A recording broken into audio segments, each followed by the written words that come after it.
Este tiempo de Cuaresma es importante para nuestra fe porque nos enseña que necesitamos arrepentirnos todos. La iglesia necesita arrepentirse, los pastores necesitan arrepentirse. Y cuando hablamos de que la iglesia necesita arrepentirse, en esta primera parte del mensaje, es lo que Cristo dice en la primera parte del Evangelio. Unas personas se acercaron a Jesús y le comentaban acerca de unos galileos cuya sangre Pilato había mezclado con los sacrificios de ellos.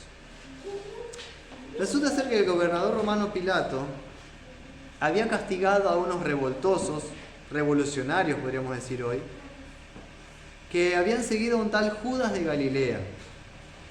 Y ellos no reconocían al César como Señor.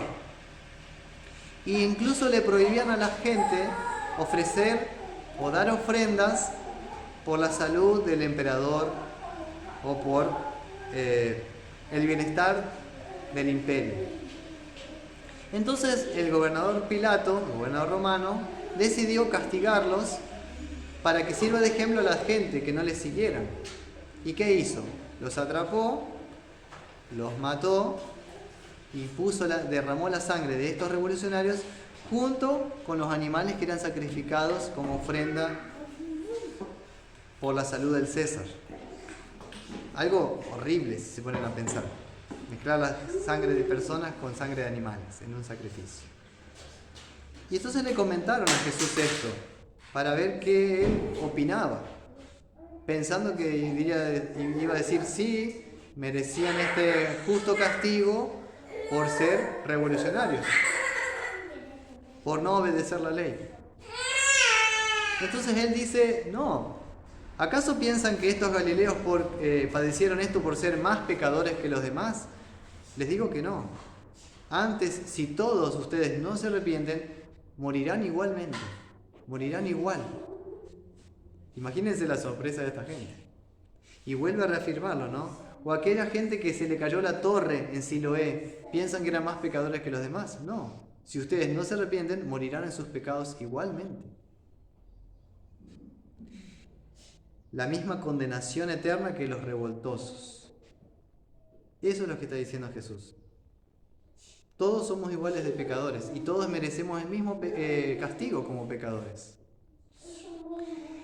Ante Dios, si no hay arrepentimiento de corazón, incluso los que nosotros consideramos como buenos ciudadanos, no son mejores personas que los políticos corruptos. ¿Se entiende? Si no hay arrepentimiento sincero, por más que por fuera seamos excelentes ciudadanos, no somos mejores que los demás. Estamos todos en el mismo nivel. Porque Dios en verdad no está interesado primeramente en tu comportamiento. Está interesado en la disposición de tu corazón. ¿Qué pasa dentro de tu vida? Dentro de tu corazón. Dios está interesado en algo más importante, que es, ¿y si hay algo que está manchando tu vida por dentro? ¿Algún pecado no confesado? ¿Algún pecado secreto? ¿O si tu corazón está duro como una piedra? Eso es lo que le interesa a Dios, sanarte desde adentro hacia afuera. Lo que hace la diferencia entonces en la vida es reconocerlo, el arrepentimiento sincero ante Dios. Así que realmente nos duele que nos diga a Dios, la verdad no hay diferencia entre todos nosotros, somos todos iguales de pecadores. No hay ni siquiera uno que pueda decir soy mejor que los demás. Ante Dios no es así, somos todos iguales. Nosotros a veces creemos que somos mejores que otras personas por ciertas actitudes que nos caracterizan.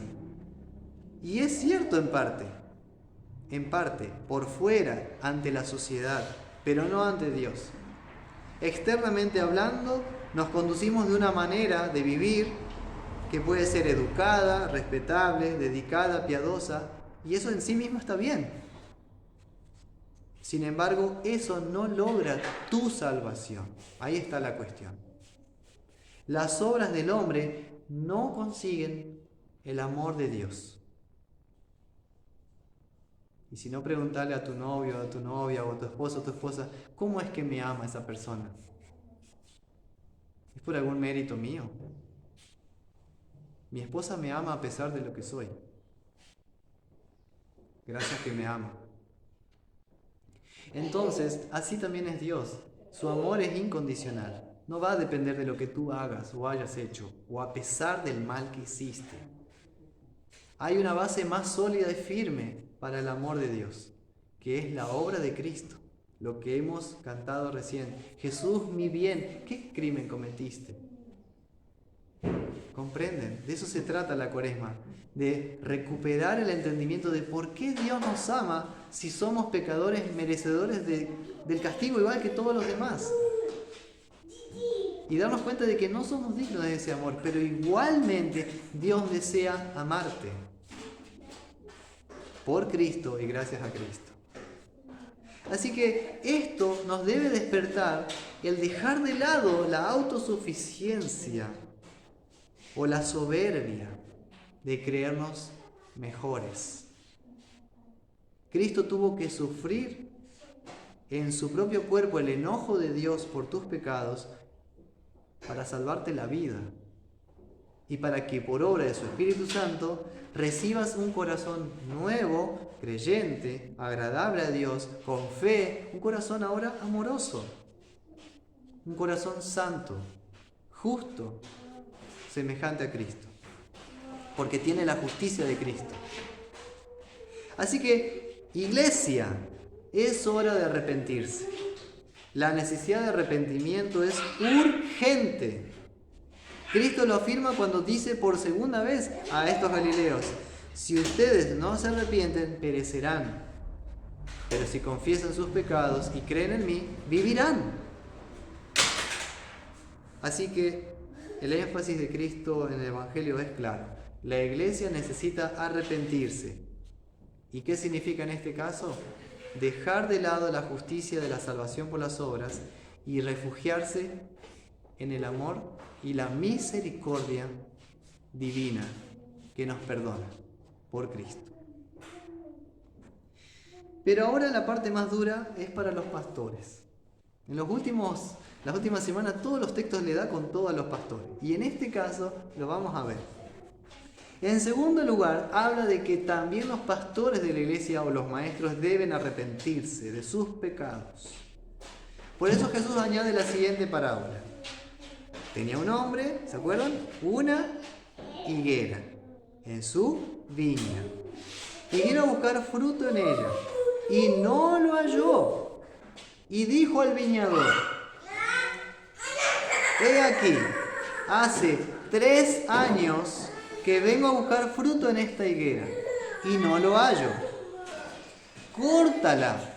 ¿Para qué inutiliza también la tierra? Él entonces respondiendo le dijo: Señor, déjala todavía este año hasta que yo cabe alrededor de ella y la abone. Y si diere fruto, bien. Y si no, córtala. Vamos a explicarlo. La parábola empieza con una higuera plantada y termina con una higuera amenazada con ser arrancada. Pero en el medio hay una voz, una palabra que intercede, la voz de la misericordia del viñador, que pide un tiempo de gracia, un tiempo extra adicional de paciencia divina. Es la voz del cuidador de la viña, que dice: Señor, déjala todavía este año, hasta que yo cabe alrededor de ella y la abone. Y si diere fruto, bien, y si no, después cortala. ¿Quién será el dueño del viñedo? Es Dios Padre. El viñedo en sí mismo, ¿qué es? La casa de Israel, el pueblo de Israel, el pueblo judío. Y la higuera, esto es extraño, hay una higuera en el medio de un viñedo. ¿Vieron eso alguna vez? Yo nunca lo he visto. Hay una higuera en el medio de un viñedo. El viñedo y la higuera en el Antiguo Testamento simbolizan la paz. El hecho de que la higuera no produzca frutos, significa que falta paz en ella. Falta pureza de corazón. Hay corrupción en la higuera. Hay división y discordia en la higuera. No hay inocencia en la higuera. Hay malicia y astucia del diablo. O sea, la higuera no está dando frutos de arrepentimiento. Pero la higuera está dentro del viñedo. Significa que la higuera representa a la sinagoga judía, al Sanedrín, a los fariseos, a los líderes religiosos, valga la redundancia hoy, los pastores, que están en la iglesia, el viñedo. Eso lo sabemos porque en Mateo 3 dice así Juan el Bautista. Al ver que muchos de los fariseos y saduceos venían a él para su bautismo, les dijo: generación de víboras, ¿quién les enseñó a escapar de la ira venidera? Haced pues frutos dignos de arrepentimiento. En otra parte hay otra parábola de Jesús donde los viñadores matan al hijo del dueño de la viña. Y eran los fariseos, los líderes religiosos. O sea que la higuera está hablando de líderes religiosos, la sinagoga judía, que no da frutos. Y aplicado a nuestra realidad de la iglesia, los pastores y maestros de la iglesia que no dan frutos. ¿Por qué? Porque la parábola, si se fijan bien, dice que el viñedo sí está dando frutos. La iglesia sí, los pastores no. La que no da frutos es la higuera. O sea que, ¿dónde ve el problema? ¿Dónde está el problema en esta parábola, según Jesús? ¿Está en la iglesia o en los pastores? En este caso, están los pastores. Está en mí. El problema está en mí. El problema está en mí. Cristo nota un problema conmigo, una crisis en mí que no estoy dando frutos, en el contexto de una iglesia que sí está dando frutos.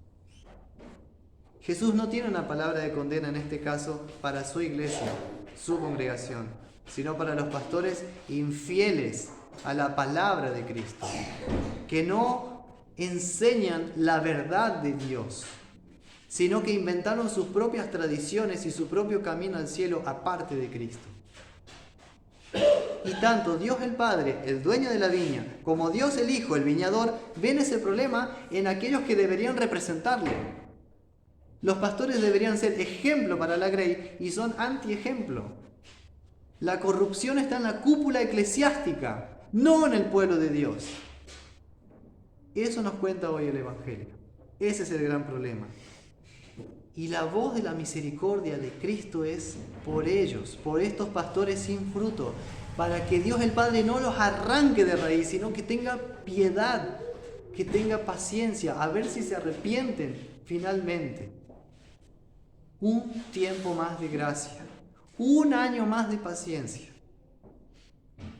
El viñador se compromete a algo, Cristo se compromete con algo. Dice: Señor, déjala un año más hasta que yo cabe alrededor de ella y la abone, y si diere fruto, bien. El Padre Celestial hace tiempo habrá querido arrancar de raíz estos pastores. Por eso dice: hace 3 años que vengo a buscar fruto en esta higuera y no lo encuentro. Arráncala. Y Cristo dice: no. Se pone como mediador, como abogado.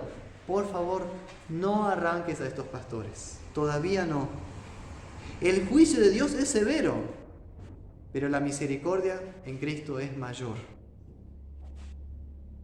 Así que la solución no está en la capacidad humana de estos pastores.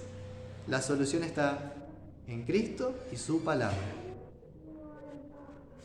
Cristo está pidiendo una segunda oportunidad ante Dios para mí y también para ti.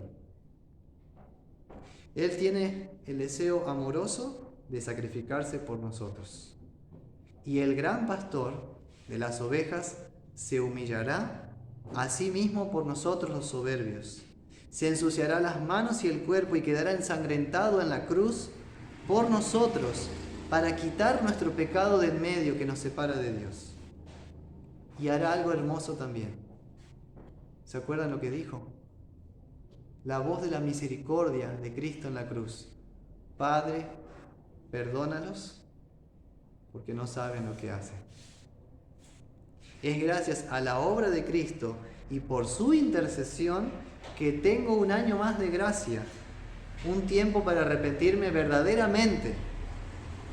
Y el Padre Celestial le concede esto a Cristo, a su iglesia, a sus pastores, solamente porque Cristo rogó por clemencia por ti.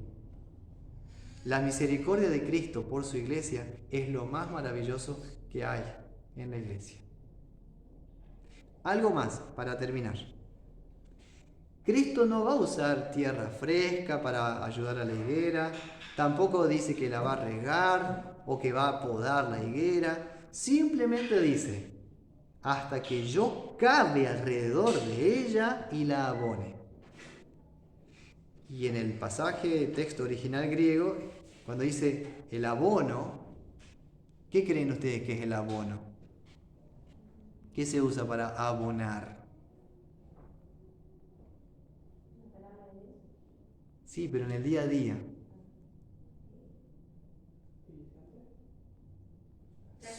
Estiércol, desechos orgánicos. Estiércol. Exactamente. Da un poco de pudor decirlo, pero Jesús dice, voy a echar estiércol alrededor de ella para abonarla, o sea, algo con nutrientes. Va a esparcirlo a su estiércol sobre los líderes religiosos. Y aquí la cuestión, miren esto, la única forma de ayudar cuando hay dureza de corazón en aquellos que están en la cúpula de la iglesia será humillarlos con estiércol. Es decir, bajándolos de su pedestal de arrogancia y de dureza de corazón. Los ablandará con la azada de su ley, el abono divino de la humillación y del sufrimiento, para que en el sufrir de ellos dejen de una vez por todas de confiar en sí mismos y se apoyen en los méritos de Cristo, en la palabra de Cristo, que reconozcan su orgullo carnal de una vez de que su justicia ante Dios es trapo de inmundicia, para que tengan la justicia de Cristo y su salvación. Así que, querida familia de la fe, ¿cómo se puede reformar una iglesia? ¿Cómo puede mejorar una iglesia y los pastores?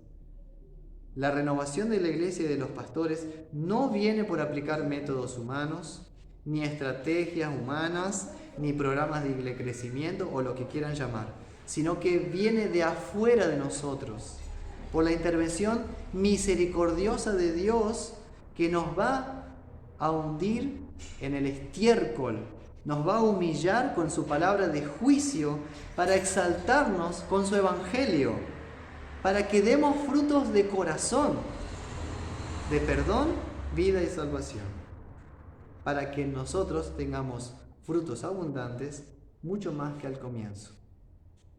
La renovación tanto de una iglesia como del ministerio pastoral no va a suceder por los recursos propios de la higuera, sino por la intervención directa de Cristo por su palabra y sacramentos. Y la parábola termina así, con un final abierto. La abonaré y si da frutos bien, y si no, cortará. Y queda esta pregunta para pensar en casa, cada uno. ¿Será que la higuera responderá favorablemente a la intervención de Cristo? Porque Dios no va a tolerar para siempre la falta de arrepentimiento. Pero Cristo quiere darnos una vez más, una segunda oportunidad. Oportunidad para perdón. Incluso a los líderes religiosos sin frutos. Pero queda la pregunta en el aire. ¿Será que responderemos favorablemente al llamado de Dios a arrepentirse? Que así sea. Amén.